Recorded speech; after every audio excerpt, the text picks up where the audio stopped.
তো আস্ত লবণ তৈরি হয়। আমি দেখাতে পারলাম না, এখানে এখন লবণ নাই।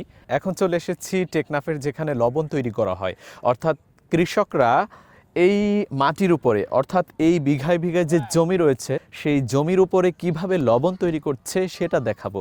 তো আসুন একটু দেখি আমরা। কৃষকরা প্রথম এইভাবে হচ্ছে মাটিগুলোকে মই দেয়, অর্থাৎ সুন্দর করে সাজায় মাটিগুলোকে এখানে।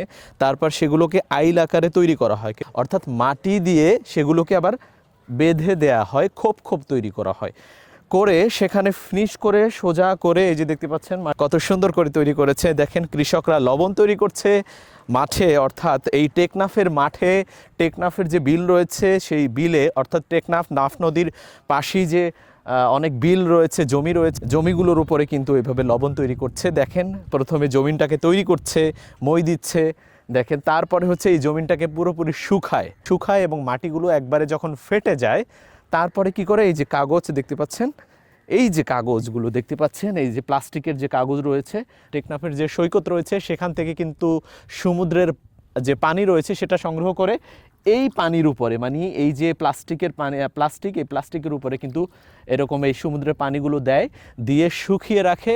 অনেক দিন যখন হয়ে যায় তখন কিন্তু আস্ত লবণ তৈরি হয়। আমি দেখাতে পারলাম না, এখানে এখন লবণ নাই, লবণ তৈরি হয়। তো এটা কিন্তু একটা সত্যি খুবই মনোমুগ্ধকর একটা জায়গা দেখতে পেলাম আমরা এখানে।